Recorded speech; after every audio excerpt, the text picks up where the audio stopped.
जय श्री राम। आज का मेरा विषय होने वाला है कन्यादान। कन्यादान को जिस प्रकार से डिमोनाइज किया जा रहा है, जिस प्रकार से उसको ट्विस्ट करके आपको बताया जा रहा है, तो मुझे लगा कि इस विषय में बात करना बहुत अति आवश्यक है। तो आपने देखा होगा कुछ सालों पहले एक ऐड आई थी जिसमें एक कचरा वुड की एक्ट्रेस जो है वो उसमें ब्राइड बनी हुई है और बड़े भोलेपन से पूछते हैं अपने ऑन स्क्रीन पेरेंट्स से कि क्या मैं कोई वस्तु हूँ जो आप मेरा दान कर रहे हैं। और जो ऑन स्क्रीन पेरेंट्स है उनको बिल्कुल टिपिकल हिंदू पेरेंट्स की तरह दिखाया है, जिनको धर्म का ज्ञान नहीं, जो दान का मतलब नहीं समझते हैं। तो वो नेचुरली सकपका जाते हैं और वो कहते हैं हाँ, मतलब ये कैसी रूढ़िवादी और दकियानुसी प्रथा है जिसको हम चलने दे रहे हैं। क्या हमारी बेटी कोई वस्तु है जिसको हम दान दे रहे हैं?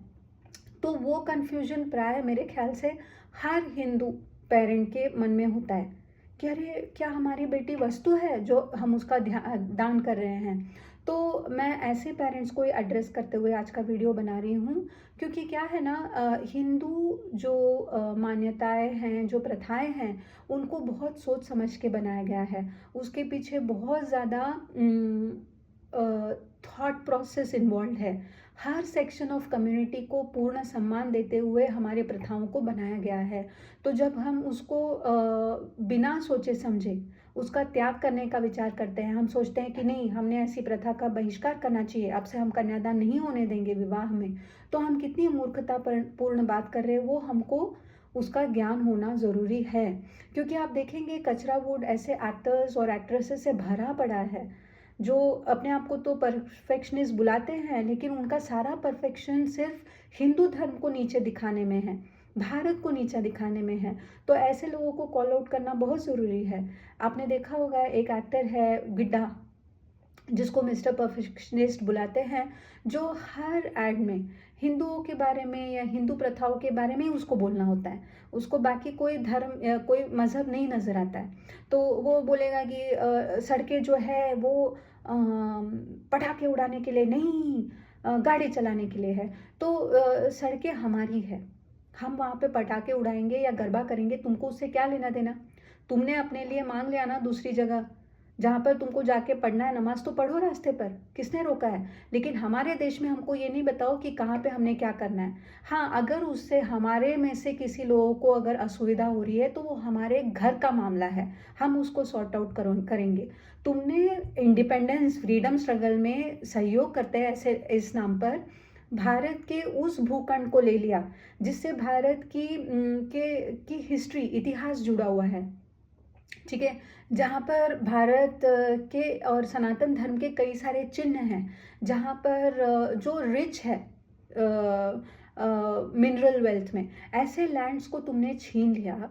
तो वहाँ पर जाकर अपनी नमाज पढ़ो, यहाँ पे अपनी गंदगी मत फैलाओ, यहाँ पे हिंदुओं को मत बताओ कि उन्होंने कहाँ पे क्या करना है। वो बीच रास्ते में हनुमान जी का चालीसा पढ़ेंगे, उनको मन पड़ा तो वहाँ पर बैठ के गरबा करेंगे, वहाँ पर बैठ के वो लोग पटाखे उड़ाएंगे। तुम कौन होते हो बोलने वाले? ठीक है, तो ये तो मुझे खैर ये आज के टॉपिक से रिलेटेड नहीं है। जिस विषय में मुझे बोलना था वो है कन्यादान। तो देखिए, जो जैसे मैंने कहा ऑन स्क्रीन जो उस एक्ट्रेस के, वो बदतमीज़ एक्ट्रेस है एक, जिसको श्री राम बोलने से तकलीफ है, जय श्री राम नहीं बोल पाती है वो, तो उसका दही जम जाता है उसके मुंह में। तो वो जो औरत है उसने बड़े भोलेपन से पूछा कि अरे मैं क्या वस्तु हूँ जो आप मेरा दान कर रहे हैं। और वहाँ पर ऑन स्क्रीन पेरेंट्स सक पका गए, उनकी बोलती बंद हो गई। राइट? क्यों? क्योंकि अज्ञान है। राइट? उनको न धर्म का ज्ञान है, न दान का अर्थ समझते हैं। तो ऐसे प्राय हर हिंदू माता पिता होते हैं। ठीक है, तो इस पॉइंट को एड्रेस करना बहुत ज़रूरी है। आज का वीडियो मैं सिर्फ उन पेरेंट्स के लिए बना रही हूँ जो नहीं समझ पाते कि कन्यादान हम क्यों करते हैं। तो एक बात याद रखिए, दान दान का अर्थ ये नहीं होता है कि किसी को आप क्या कहते हैं उसको, भीख दे रहे हैं। ठीक है, दान का अर्थ होता है टू लेट गो।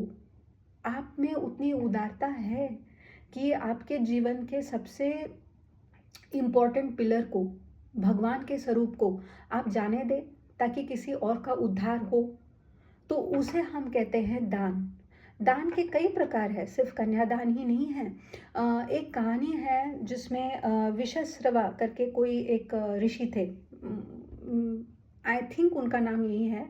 और वो दान कर रहे होते हैं, और वो ऐसी गौ माताओं का दान कर रहे होते हैं वो जो बहुत जीर्ण शीर्ण हो चुकी है, बहुत वृद्धा हो चुकी है, जिसका किसी को कोई उपयोग नहीं है।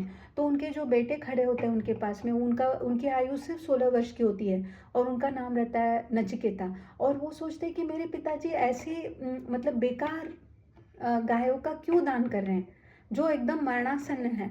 तो वो अपने पिता से पूछते भी है कि ऐसा आप जिससे किसी को कोई उपयोग नहीं, ऐसे इसका दान आप क्यों कर रहे हैं। तो उनके पिता उनको चुप करवा देते हैं। तो आप समझते हैं दान जो होता है वो ऐसा होना चाहिए जिससे किसी का उद्धार हो, जिससे जिससे किसी को मदद मिले, किसी के घर में दीपक जले, किसी को पिलर के रूप में। वो आपका दान जो है वो ऐसा होना चाहिए कि किसी के जीवन का वो पिलर बन सके। ठीक है, तो दान किसी वस्तु का नहीं होता है। हमारे धर्म में हम विद्या दान करते हैं, तो विद्या का क्या हम वस्तु समझते हैं? नहीं, विद्या को हम सरस्वती के रूप में पूजते हैं, उसको माँ बुलाते हैं। क्यों? क्योंकि जब आपका कोई साथ नहीं देता है, आपका जो स्किल होता है, आपका नॉलेज होता है, वो आपको इस जीवन में तारता है, तो हम उसकी पूजा करते हैं। तो फिर हम उसको दान क्यों देने जा रहे हैं? तो इसलिए दान देने जा रहे हैं। क्या हमको भय नहीं होता है कि जो हमारा शिष्य है वो हमसे भी ज़्यादा आगे बढ़ जाएगा, हमसे विद्या पाकर और हमारे कंपटीशन में खड़ा हो जाएगा? ये जानते हुए भी विद्या का दान करना, जिसको आप भगवान मानते हैं उसका दान करना, ताकि उस शिष्य का उद्धार हो, उसको बहुत पुण्य का काम माना जाता है। आप समझ रहे हैं? वैसे ही जब हम भोजन का दान करते हैं, अन्नदान, तो क्या हम अन्न को वस्तु मानते हैं? बिल्कुल भी नहीं। अन्न जो है उसको मराठी में तो कहते हैं अन्न हेची पूर्ण ब्रह्म, मतलब भगवान स्वरूपी है भोजन। ठीक है, तो उसका आप दान क्यों कर रहे हैं? क्योंकि किसी और का पेट भरे, जो आपके जीवन का आधार है वो किसी और के जीवन का आधार बने।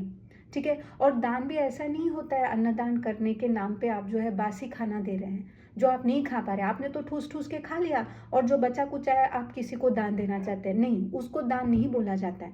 मान के चलिए आपके पास 2 रोटी ही है और आप बहुत भूखे हैं, फिर भी आपके सामने कोई भूखा आता है, वो पशु हो, व्यक्ति हो, कोई भी हो, उसको जब आप वो 2 रोटियां उठा के दे देते हैं अपनी परवाह बिना किए, आप अपने जीवन के आधार को किसी और को दे देते हैं, उसको दान कहा जाता है।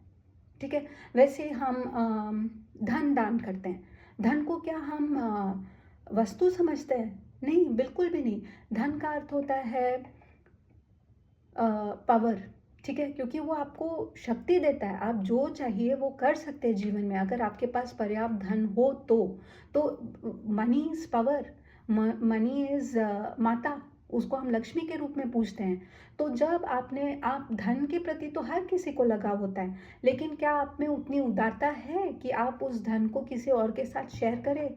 तो उसको हम धन दान बोलते हैं। ठीक है, फिर पुत्र दान होता है। जो जो भी माएँ हैं, जो हमारे सोल्जर्स, जो हमारे भारत माता की और हमारी रक्षा कर रहे हैं, जिनके कारण हम सुख चैन से जीवन जी पा रहे हैं, हम आराम से रात को सो पा रहे हैं, दिन भर हम अपना काम कर पा रहे हैं, ऐसे जो सैनिक हैं हमारे, उनकी माताओं ने क्या किया है? पुत्र दान किया है। क्यों किया है? क्या वो पुत्र को वस्तु समझती है? नहीं, वो तो उनके जीवन के उनका एक ही सहारा है, उनके जीवन का वो। ठीक है, उनके आंखों का तारा है वो बच्चा। उन्होंने उसको मतलब 9 महीनों तक अपने पेट में ही नहीं रखा, उसको बड़ा किया, उसको प्यार दिया। लेकिन जब समय आया कि वो उनको वापस रीपे करे, तब उनमें वो उदारता है कि वो स्वार्थी नहीं बनते हैं, उस बच्चे को दे देते हैं कि जाओ भारत माता की रक्षा करो। ठीक है, फिर वो गर्मी हो, सर्दी हो, बारिश हो, कैसे भी क्या कहते हैं उसको, इनह्यूमेन कंडीशंस हो, कैसी भी गवर्नमेंट हो, रद्दी से रद्दी गवर्नमेंट हो, वो सैनिक जाके वहाँ पर खड़ा रहता है और दुश्मन देश के साथ लड़ता है ताकि आप सुरक्षित रहे। तो वो माता का दान है ना, उसने जाने दिया अपने पुत्र को, अपने जीवन के सहारे को उसने जाने दिया। क्यों जाने दिया? ताकि भारत माता की रक्षा हो, ताकि हमारे जो भारत के जो भारतवासी है उनकी रक्षा हो। ठीक है, तो इसको आप दान कहते हैं। वैसे ही कन्यादान, कन्या क्या वस्तु है? नहीं, कन्या मतलब उसको लक्ष्मी का रूप माना जाता है। एक पिता को कन्या जो है वो आने के बाद में उसको पता चलता है कि स्त्री कितनी कोमल होती है। एक पिता के आंसू अपने माँ को देख के नहीं बहेंगे, पत्नी को देख के नहीं बहेंगे, लेकिन अपनी बेटी के आंखों में वो एक आंसू नहीं देख सकते हैं। पिता को जिम्मेदारी सिखाने वाली ऐसी उस परिवार का स्तंभ होती है वो, उसको आप जाने दे रहे हैं। क्यों? क्योंकि वो किसी और के साथ मिलकर एक नए परिवार की स्थापना करे, अपने कुल का उद्धार करे। ठीक है, तो इसीलिए हम उसको जाने देते हैं। क्या हम उसको वस्तु समझ रहे हैं? नहीं, हम वो निस्वार्थता दिखा रहे हैं। हम कह रहे हैं कि नहीं, मैं स्वार्थी होके तो नहीं चलेगा, this is not how a community will survive. तो आप जाने देते उस बच्चे को ताकि वो किसी और के साथ मिलकर जो क्या कहते हैं उसको, वंश को बढ़ाए। ठीक है, तो ये कितनी बड़ी बात है, सोचिए आप। जिसके बगैर आप जीवन को सोच नहीं सकते, जिसके जाने से आपके घर में खालीपन आ जाता है, ऐसे आधार स्तंभ को आप निस्वार्थता से जाने देते हैं। उसको आप कन्यादान कहते हैं। उसको वस्तु नहीं मानते हैं, वो तो आपके गृह की लक्ष्मी है, लेकिन आप में वो उदारता है कि आप वो उस गृह लक्ष्मी को किसी और के ग्रह की लक्ष्मी आप बनाने को तैयार हुए।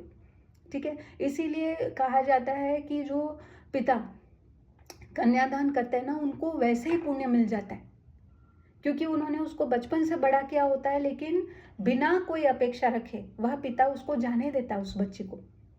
कितनी बड़ी बात है, सोचिए। और हमारे इसमें जो स्त्रियां काम करती है, बच्चों को बड़ा करना, घर संभालना, इसको कभी भी कम नहीं माना गया। ये कल्चर जो है ना, अनअप्रिशिएटेड, ओके, और इनविजिबल हाउसवर्क, ये सब तब हमारे मन में डाले गए ये विचार जब अब्राहमिक कल्ट्स का हम पर राज होने लगा। जब इस्लाम और ईसाई लोग यहाँ पर आए, तब ये जो गंदी बातें हैं वो हमारे कम्युनिटी में भी फैलने लगी। उसके पहले क्या स्थिति थी स्त्रियों की? हिंदू धर्म एक ही धर्म है जहाँ पर स्त्री को भी पूजा जाता है शक्ति के रूप में। ठीक है, हर तारने वाली चीज़ को, फिर वो नदियों का पानी हो, वो आपकी भूमि हो जो आपको तरह तरह के फल फूल प्रदान करती है, वह आपका पैसा हो, आपका स्वास्थ्य हो, आपकी बुद्धि हो, आपके स्किल्स हो, सबको हम माँ बुलाते हैं। इनफैक्ट हम तो ह्यूमंस है, लेकिन हमारे जो भगवान भी है वो अति प्रसन्न होते हैं जब उनकी माँ का अपने नाम लेते हैं।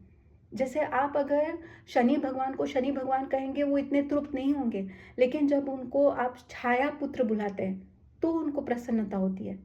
राम जी को जब आप कौशल्या नंदन बुलाते हैं तो उनको प्रसन्नता होती है। कृष्ण भगवान को जब आप देवकी नंदन बुलाते हैं तब उनको प्रसन्नता होती है। हनुमान जी को जब आप आंजनेय बुलाते हैं या आंजनी पुत्र बुलाते हैं तब उनको प्रसन्नता होती है।